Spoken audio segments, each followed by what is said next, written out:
Kapag pinirmahan mo to, akin na lahat ng mga kayamanan mo. Oh, pirmahan mo na. Tita, wala naman ako field trip ah. Hindi pa ba sinasabi ng teacher niyo na may field trip kayo? Anak, okay lang. Pipirmahan ko na to para makasali ka sa field trip niyo. Walang iya ka talaga, Rosa. Wala ka talagang titira sa akin, ha? Manda ka talaga sa akin. Mabilis ka talagang utuin, Susan. Salamat, Mare. Ramon, napapirma ko na siya. Atin na ang bahay, pera at mga ari-arian niya. Magaling ka talaga, Rosa. Kaso kailangan na natin kumilos na mabilis. Kasi sabi ng doktor, nagre-recover na yung mata niya. Ano? Kaya bukas na bukas din, papalayasin na natin sila. Total, nakuha na natin ang gusto natin. Nay, bakit mo pinirmahan yun, ha? Ako, kapag ayaw ko ang luto ni Mama. Anak, tikman mo nga to linuto ko. Sige po, Nay.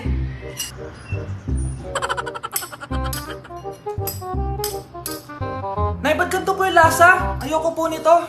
Anong sabi mo? Makakatim ka sa akin, pasok mo subonganga mo yan. Sige po, Nay, kakainin ko na. Si Mama kapag ayaw niya ang luto ko. Nay, tikman niyo po yung niluto ko. Ano ba to, anak? Ganito yung lasa nito. Ayoko nito, ayoko. Ayoko talaga, maalat. Ayoko. Masyadong maasim. Ayoko talaga, anak. Galingan mo pa sa susunod, Ayoko talaga to, eh. Oh, Ma, ayaw mo talaga, pero naubos mo, no? Wow, Scarlett! Ang ganda naman ng bahay niyo! Pinaghirapan niya ng mga magulang ko, bes. Alam mo, parang ganito din yung bahay namin, eh. Kaso, mas malaki lang yung amin, tapos may swimming pool. Ganun ba, bes? In fairness, ang laki ng TV niyo, oo. 75-inch yan. Pero parang mas malaki yung sa amin. 120-inch kasi yung sa amin. Parang sine na nga, eh. Laki nga, bes. Wow! Eto kwarto mo, bes? Ang ganda. O, diba? Ako nag-design neto. Alam mo, bes, yung kwarto ko, may second floor. Tapos may walk-in closet pa. Parang wala kang ganun. O, edi ikaw na, bes. Anong nangyari dito? Anak, magugas ka na ng plato dito? Ito na po, Nay. Ang dami naman nito. Ay, buti na lang talaga may bida. Wow, bes. Ang syala naman ng dishwashing soap nyo. Eto ba, bes? Alam mo ba, si Coco Martin ang may-ari neto at siya mismo ang namili at nag-test neto. Talaga ba, bes? Oo naman, bes. Bida kontra sebo to. Oh, diba? Natanggal agad ang sebo. Di tulad na nakasanayan. Bida sa sulit dahil konting patak lang, madami ka na mahuhugasan. Bida sa bula, tignan mo naman, diba? Ang dami. At syempre, bida sa bango.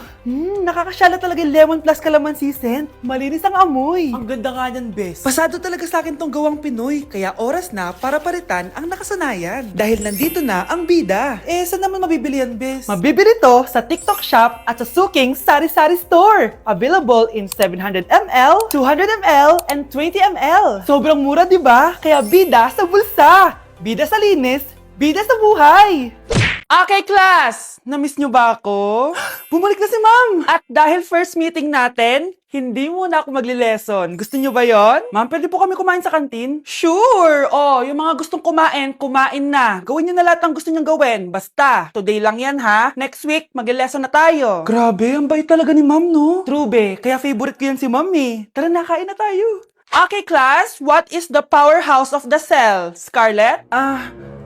Ano ba yun? Starts with letter M. Mitochondria? Very good! Kaya mo naman pala eh. Thank you, ma'am. O, class, mag-e-exam kayo ha. Dinalian ko na to para sa inyo. Lahat ng nasa lesson natin, nandito. Okay, get one and pass. Oo nga, ang dali lang. Makaka-perfect pa ata ako. A few moments later. Okay, time's up. Pass your papers. Wow naman, lahat kayo nakakuha ng high scores. Magaling ka kasi magturo, ma'am. Okay, class, dahil Friday ngayon, gusto ko mag-enjoy kayo sa weekends. Kaya naman, hindi ako magbibigay ng assignment. Yes, thank you, ma'am. Makakagala ako. At isa pa, class, malapit ng mga anak si teacher, magli-leave muna ako ng ilang months. Ha? Habang wala ako, si Ma'am Diana muna ang papalit sa akin. Maging mabait kayo sa kanya, ha? Hi, class. Namiss niyo ba ako? At dahil first meeting natin, may surprise quiz kayo. Nandito na naman yung pet peeve ko. Hindi! Hindi! I see the crystal raindrops fall, and the beauty of it all is when the sun comes shining through to make those rainbows in my mind. When I think of you sometimes, I want to spend some time with you. Just the two of us, we can make it if we try. Just the two of us, just the two of us, just the two of us, building castles in the sky. Just the two of us, you and Hoy, Mare! Pinagkakarat mo daw na buntis anak ko? Totoo naman eh. Tignan mo nga yung tiyan niya, alaki. Basta, hindi buntis anak ko. Ba't di natin siya tanongin, Mare? Anak, halika dito. Yes, Nay? Buntis ka ba? Ha? Hindi po, Nay. Bakit ang laki ng tiyan mo? Bloated lang po ako, Nay. Uminom po kasi ako ng soft drinks kanina. Oh, bloated lang pala eh. Pinagsasabi mo dyan. Bahala ka kung ayaw mo maniwala. Sumasakit tiyan ko. Oh, ayan na, mga anak na. Anak, napapano ka?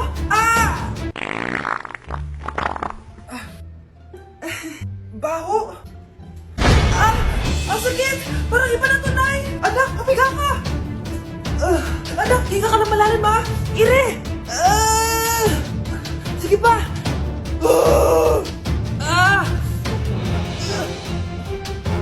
Baby. Sorry, Nay. Tinago ko sa'yo na buntis ako. Okay lang, anak. Pero sinong tatay nito? Ang tatay ng anak ko ay ang anak ni tita. Oh, anak mo pala may gawa nito? Asa na yun? Oh, ikaw, magbigay ka na sustento para sa anak nyo. Sige po, magbibigay po ako ng 5. 5,000? 5 pesos? Wala na po kasi yung pera eh. At dahil 5 pesos ang binigay ng tatay mo, lollipop mo ng dedean mo, ha? For our last question, ano ang full name ko? Wala naman yun sa lesson Siyempre, dapat alam niyo yung pangalan ko. Dami namang alam nito. Di ko maalala full name niya. Perfect na sana ako eh. Kapag di nyo nasagutan yan, minus 10 kayo sa akin. Aba, ma'am, paano namin malalaman yung full name mo? Di ka naman nagpakilala sa amin. Ano ka, sikat? Artista? Ang lakas mo mag-minus kapag di nasagutan yung full name mo? Sige nga, ano full name ko? Kapag di mo nasagutan, ma-minus ko yung sweldo mo. Tsaka magagamit ba namin yan kapag nagtrabaho na kami? Di naman, diba? Pakin namin sa full name mo. Nay! Top 1 po ako sa klase! Talaga, anak? Mahal ka talaga sa akin. At dahil dyan, may iPhone 13 Pro Max ka! Wow, thank you, Nay!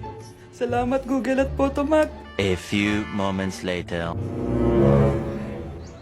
Anak, nakausap ko yung teacher mo. Ikaw na yung lalaban sa International Quiz Bee. Proud ako sa'yo, anak. Patay, anong gagawin ko? Mare, balita ko top 1 yung anak mo Oo, Mare, ilalaban siya sa school nila. Wow, i-practice na natin yan, Mare. Pag nasagot niya to, may 500 siya. Anak, punta ka nga dito. Ano po yun, Nay? Pag nasagot mo yun, may 500 ka. Sige po, Nay. Charan!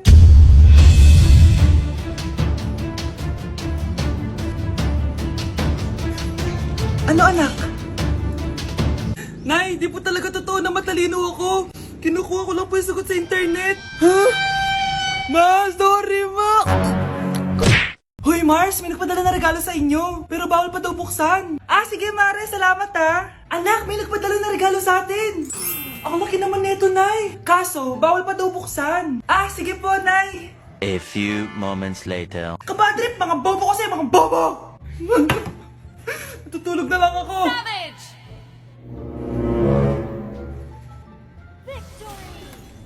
Yes, panalo. May tao dito.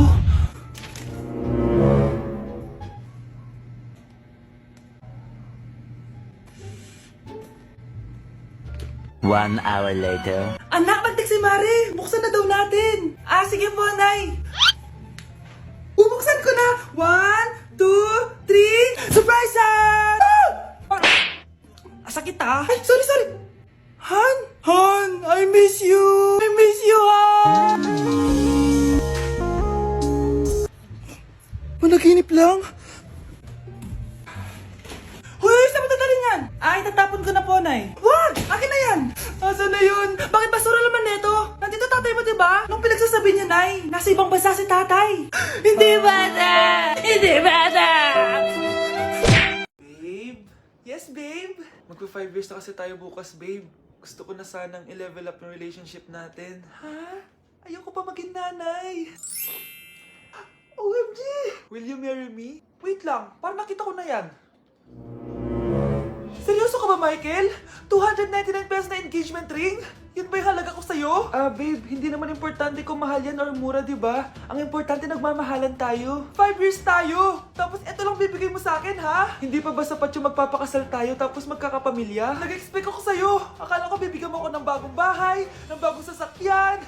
Tapos ito lang bibigay mo sa akin? Buti naman at lumabas na yung tunay na kulay mo bago kita pakasalan. Ha? Sinusubukan lang kita. At tama nga ako, na gold digger ka. Michael, sayang. Nakahanda na pa naman yung titulo ng mansion na ibibigay ko sa'yo. Pati yung sports car. Michael, sorry. Joke lang yun. I guess, pera lang ang habol mo sa akin. Hindi mo deserve to. Mga anak! Aba! Tanghali na wala pa rin gising? Naku, sinasabi ko sa inyo, pag ako namatay, kawawa kayo. Ano ba yan? Umagang-umaga? Ang dami sinasabi ni nanay. Mga pinagkainan nyo kagabi, hindi kayo marunong magligpit. Ang tatanda nyo na, parang pa rin kayong mga bata. Kailangan gisingin natin pagluto. Grabe si nanay. Nauna pa magpagising kesa sa alarm clock ko.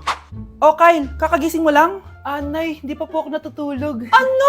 Diyos ko po! Nung kabataan namin, 7 p.m. pa lang, tulog na kami. Tapos, ang gising namin, 4 a.m. para pumasok sa school. Walaan ko, Nay. Tumatawid pa kayo ng bundok tsaka ilog para mag-aral, no? Oo! Buti nga kayo may hatid sundo pa eh. Scarlett! Ayan na, magkikis na sila. Aba, parang anak ng mayaman na. Prinsesa ka? Nay naman eh, ang init-init eh. Hindi ako nagtatain ng pera, Scarlett, ha? Nagtitipid ako ng kuryente, kaya matuto kayo magtipid. Kaya gamitin niyo tong 2-in-1 Stand and Desk Fan from Tough Mama. Diba ang aesthetic? Meron tong 4-speed control, kaya sobrang lakas nito. O diba ang lakas? At syempre, matibay. Di kagaya ng relasyon nyo. Lo, magluluto na nga lang ako. Ops, bago ka magluto, gamitin mo tong stackable multi-cooker ng Tough Mama. Pwede ka dito mag-boil, pwede ka mag-fry, at marami pang iba, gaya ng steam and grill. O diba, kahit ano, magagawa mo dito. Pati pag move on sa ex mo. Bakit ang sakit mo naman magsalita, Nay?